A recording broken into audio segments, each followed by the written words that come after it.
Hi friends, today எபிசோட்ல அனாமிகா வந்து அவங்களை கத்தியால குத்திக்க வராங்க. காயத்ரி வந்து தடுக்கிறாங்க. தப்பு பண்ணவங்க எல்லாருமே சாகணும்னா முதல்ல பிரபா தான் சாகணும் அப்படின்னு சொல்லிட்டு சொல்றாங்க. அங்க இருக்கவங்க எல்லாருமே ஷாக் ஆறாங்க. மகா வந்து டென்ஷன் ஆறாங்க. என்ன பேசுறீங்கன்னு தெரிஞ்சுதான் பேசுறீங்களான்னு சொல்லி கேக்குறாங்க. அனாமிகாக்கும் விஜய்க்கும் டிவோர்ஸ் கேன்சல் ஆன விஷயம் தெரிஞ்சதுக்கு அப்புறம் பிரபா ஒதுங்கி தானே போயிருக்கணும், அவ லைஃப் காப்பாத்திக்கணும் தானே இங்க இருக்கா அப்படின்னு சொல்லிட்டு சொல்றாங்க. விஜய் லவ் பண்ணி கல்யாணம் பண்ணிக்கிட்ட பொண்ணுதான் அனாமிகா. அவ அனாமிகா கூட வாழ மாட்டான்னு சொல்றானே தவிர பிரபா கூட வாழ போறேன்னு சொல்லல அப்படின்னு சொல்லிட்டு சொல்றாங்க.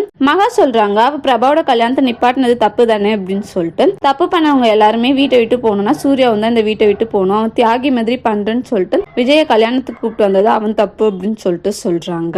காயத்ரி வந்து என் பையனுக்காக நான் பேசிதான் ஆகணும் அப்படின்னு சொல்லிட்டு சூர்யா மேல வந்து எல்லாம் பழியும் போடுறாங்க. சூர்யா வந்து விஜயோட லைஃப்ல டிசிஷன் எடுக்காம இருந்தாலே விஜயோட லைஃப் நல்லா இருந்திருக்கும்னு சொல்றாங்க.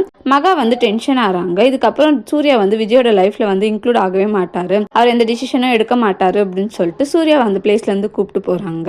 மகா ஐஸ்வர்யா பிரபா கோடீஸ்வரியா காட்டுறாங்க. மகா வந்து சொல்றாங்க, கௌதம் விஜயை விட சூர்யா எவ்வளவோ மேலு அப்படின்னு சொல்லிட்டு சொல்றாங்க. கோடீஸ்வரி வந்து சொல்றாங்க, அக்கா தங்கச்சி நீங்க 3 பேரும் ஒத்துமையா இருக்க வரைக்கும் உங்களை யாரும் எதுவுமே பண்ணிட முடியாதுன்னு சொல்றாங்க. மகா வந்து பிரபா கிட்ட சொல்றாங்க, நீ வந்து விஜய லவ் பண்றேன்னு தெரிஞ்சப்ப நாங்க விஜய் கிட்ட பேசி உன்னை கல்யாணம் பண்ணி வச்சிருக்கணும் அப்படின்னு சொல்லிட்டு சொல்றாங்க. கவலைப்படாத, நான் உங்களை விஜய் கூட சேர்த்து வைக்கிறேன்னு சொல்றாங்க. சூர்யா ரூம்ல இருக்காங்க. மகா வந்து அவங்களுக்காக காஃபி எடுத்துட்டு போறாங்க. சூர்யா வந்து ஷாக் ஆறாரு. தேங்க்யூ.